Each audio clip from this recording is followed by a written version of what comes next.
우리 아이는 자주 넘어져서 멍투성이에요. 걷고 뛰는 것도 어설퍼 보여요. 주로 누워서 놀려고도 해요. 왜 그런가요? 이런 걱정 많으시죠?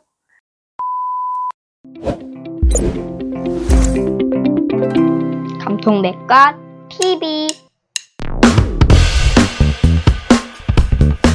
안녕하세요. 감통백과TV 강쌤입니다. 우리 아이는 자주 넘어져서 멍투성이에요. 걷고 뛰는 것도 어설퍼 보여요. 주로 누워서 놀려고도 해요. 왜 그런가요? 이런 걱정 많으시죠? 오늘은 감각 솔루션 시간으로 자주 넘어지는 아이들의 이유와 운동 방법을 소개해 드리겠습니다. 집에서 책을 보거나 블로그로 하는 놀이만 좋아하고 밖에서 놀면 자주 넘어지고 놀이기구에서도 놀 때도 위태로워 보이고 쉽게 지쳐요. 심지어 집에서도 주로 누워서 놀거나 자주 부딪히는 우리 아이. 왜 그럴까요? 첫 번째는 근력과 근긴장도의 부족 때문입니다. 신체는 바른 자세를 유지하기 위해 전정 감각 및 고유수용성 감각을 입력하고 근육의 활동을 조절하면서 발달합니다.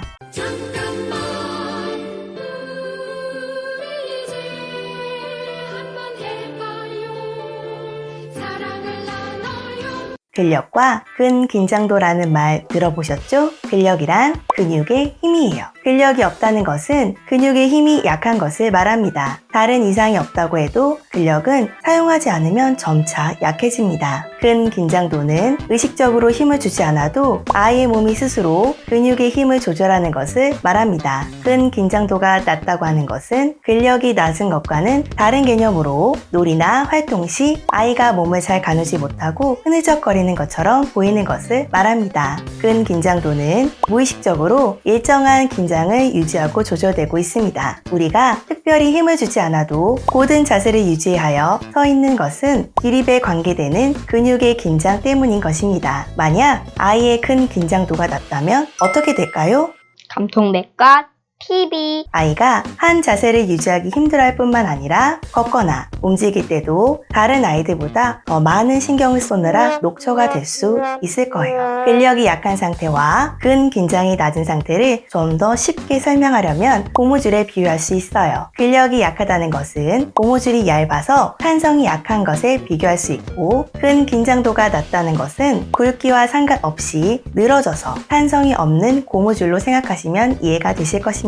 감각 처리에 어려움을 갖는 아동은 근육이 흐느흐느한 경우가 많고 힘이 없어 보이기도 합니다. 중력에 대항하여 머리와 몸을 똑바로 유지하는 것에도 노력이 필요하기 때문에 금세 피로해지게 됩니다. 머리와 목 근육을 힘껏 수축시키는 것이 어렵기 때문에 책상 앞에 앉아있을 때는 머리를 손이나 팔 위에 올려놓고 쉬지 않으면 안 되고, 서 있는 것도 힘들어서 벽이나 기둥에 기대기도 합니다. 무엇인가 하려고 하면 자세를 취할 때까지 시간이 걸리기도 합니다. 또한 근육이 흐느흐느한 아동은 균형이 무너졌을 때 자세를 유지하기 위해 손을 내밀어 몸을 받치거나 붙잡는 보호 반응이 늦어 넘어지는 경우가 많습니다. 그 때문에 움직이는 것이나 움직여지는 것을 싫어하고 거부하고 회피하는 반응이 나타날 수 있습니다. 두 번째는 눈과 신체 협응과 시각인지의 어려움입니다. 시각인지는 시각적인 정보를 정확히 인식하는 능력으로 이것에 어려움을 보일 경우 사물의 위치 관계나 옮기는 방향 등의 이해나 판단에 상당한 시간이 걸리게 됩니다. 세 번째는 운동 계획의 어려움입니다. 구별계 촉각 기능이나 신체 도식, 전정 기능, 시공간 감각 및 언어 기능의 발달은 운동 계획과 연관성이 있습니다. 운동 계획이란 용어가 생소할 수 있습니다. 우리는 무의식적으로 몸을 움직이기 전 머릿속으로 움직임을 그려보며 손과 발을 움직이는 순서와 타이밍, 그리고 힘의 강도까지 계산합니다. 하지만 운동 계획을 어려워하는 아이는 동작을 예측하거나 행동을 순서대로 생각하는 것에 어려움이 있어 자신이 움직인 후 어떻게 균형이 무너지고 이것을 어떻게 수정하면 좋은가를 판단하지 못합니다.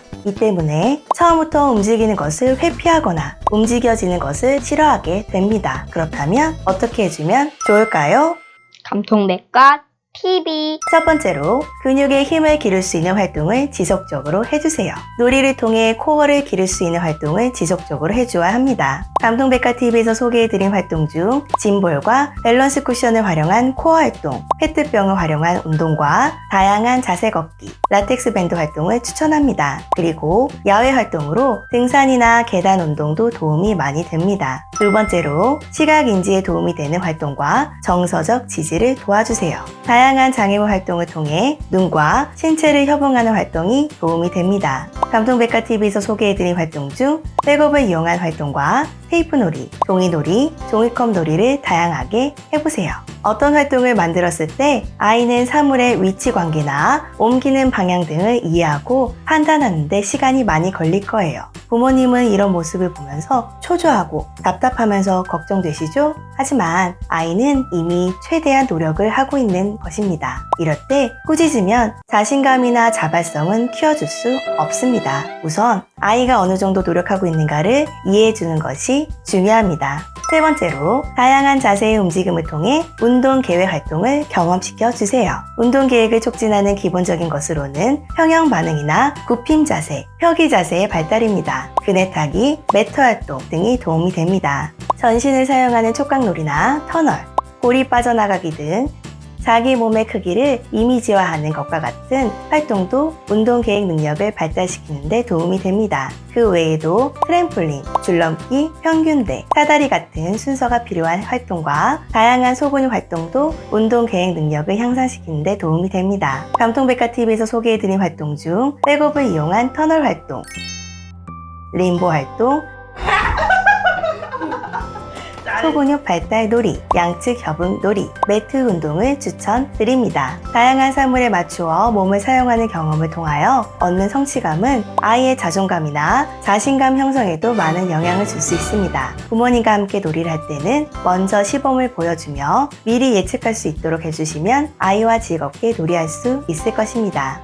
그리고 자주 넘어지는 우리 아이에게는 신발 선택도 고려하셔야 합니다. 무겁거나 아웃솔이 딱딱한 구두나 단화보다는 가볍고 쿠션감 있는 운동화를 추천합니다. 또한 아이가 몸의 중심부가 약해 너무 많이 넘어진다면 웨이트 베스트를 입히는 방법으로 몸의 중심부를 안정시키는 것도 하나의 방법입니다. 자주 넘어지고 몸으로 하는 놀이가 어설픈 아이에게 오늘 알려드린 솔루션들을 차근차근 적용해보세요. 아이는 즐거운 놀이를 통해 더욱 발달할 수 있을 것입니다. 시청해주셔서 감사합니다.